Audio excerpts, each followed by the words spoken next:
नमस्कार, मैं doctor R के अवस्थी। क्या आप भी उन लाखों लोगों में से हैं जो कब्ज की वजह से रोजाना परेशानी उठाते हैं, असहजता महसूस करते हैं?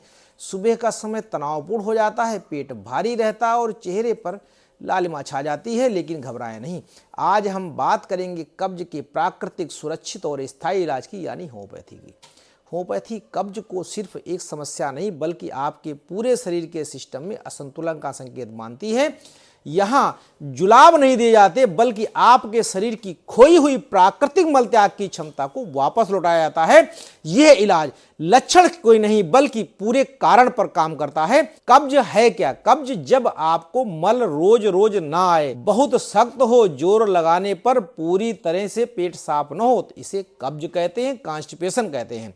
कब्ज के जो कारण होते हैं, सबसे पहला कारण पानी की कमी, दूसरा फाइबर की कमी, देर से या अनियमित खाने वालों को कब्ज होता है, ज्यादा मोबाइल देखना, तनाव में रहना, दर्द की दवाएं ज्यादा सेवन करना, चाय कॉफी का सेवन ज्यादा मात्रा में करना, इन सबको कब्ज होता है। कब्ज के लक्षण क्या होते हैं? सबसे पहला लक्षण है गैस और एसिडिटी, सर दर्द, मुंह से बदबू आती है, पड़ोसी आपके बगल में बैठ नहीं सकता है, बवासीर हो जाता है, फिसर हो जाता है, थकान और चिड़चिड़ापन बना रहता है। आइए अब समझते हैं कि होम्योपैथी में कब्ज के इलाज का तरीका क्या है। ध्यान रखें, ये उदाहरण है, निर्धारित दवाएं नहीं। नक्श भूमिका, बार बार अपूर्ण मल त्याग की इच्छा हो, रोगी लंबे समय तक शौचालय में बैठा रहता हो लेकिन संतुष्टि नहीं मिलती हो, अक्सर मिर्च मसाले, चाय काफी, शराब के अत्यधिक सेवन या मानसिक तनाव, चिड़चिड़ापन से जुड़ा रहता हो, ऐसे में नक्श भूमिका अच्छा काम करती है। दूसरी दवा ब्रानिया अल्बा, ये उन लोगों को दी जाती है जब मल सूखा, कड़ा को काले रंग का हो, जैसे जला हुआ हो, पेट में भारीपन हो, शौच में बहुत जोर लगाना पड़ता हो, पानी की प्यास ज्यादा लगती, हिलने डुलने से तकलीफ बढ़ जाती हो, ऐसे लोगों में ब्रानिया दी जाती है। तीसरी दवा है ओपियम, ये सबसे प्रसिद्ध दवा है। जब मल त्याग की इच्छा ही न हो, कई कई दिन बीत जाएं, मल सूखे गोल गोल टुकड़ों जैसा आता हो, आते सुस्त पड़ी हो, अक्सर वृद्धावस्था में, शारीरिक निष्क्रियता में, सर्जरी के बाद स्थितियां आती हैं। चौथी दवा है एलुमिना, जब मल त्याग के लिए बहुत जोर लगाना पड़ता हो, मल नरम ही क्यों न हो, कई दिनों तक सोच न जाते हो, ऐसे में एलुमिना अच्छा काम करती है।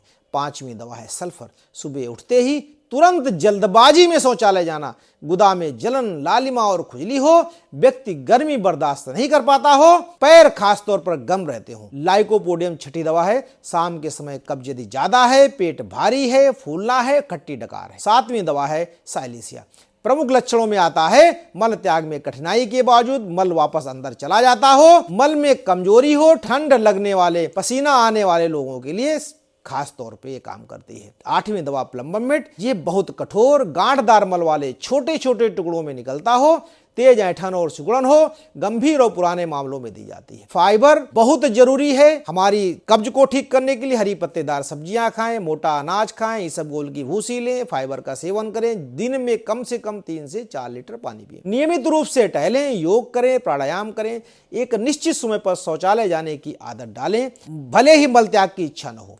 तनाव, ध्यान, प्राणायाम आदि के जरिए तनाव को कम करें। यहाँ सबसे महत्वपूर्ण सवाल यह है, इनमें से आपके लिए कौन सी दवा है? यह जवाब सिर्फ एक डॉक्टर ही दे सकता है। वह आपसे सिर्फ आपके मल के बारे में नहीं बल्कि आपकी नींद, प्यास, गर्मी, ठंड, आदत के मानसिक बारे में सब में पूछेगा। उसके बाद में एक दवा सेलेक्ट करके आपको देगा, वो दवा आपको फायदा करेगी। अगली बार जब कब्ज की शिकायत हो तो जुलाब की गोली न लें, किसी डॉक्टर से संपर्क करें, वो आपको आपके लक्षणों के आधार पर दवा देगा जिसमें आपको परिणाम मिलेगा। होम्योपैथी कब्ज का कारण ढूंढकर स्थायी इलाज करती है। दवा का चयन आपके अनूठे लक्षणों पर निर्भर करता है। किसी होम्योपैथिक डॉक्टर से व्यक्तिगत परामर्श लेना आवश्यक है। पर्याप्त पानी, फाइबर युक्त आहार और नियमित व्यायाम को अपनाएं। स्वस्थ रहें, प्रसन्न रहें। धन्यवाद।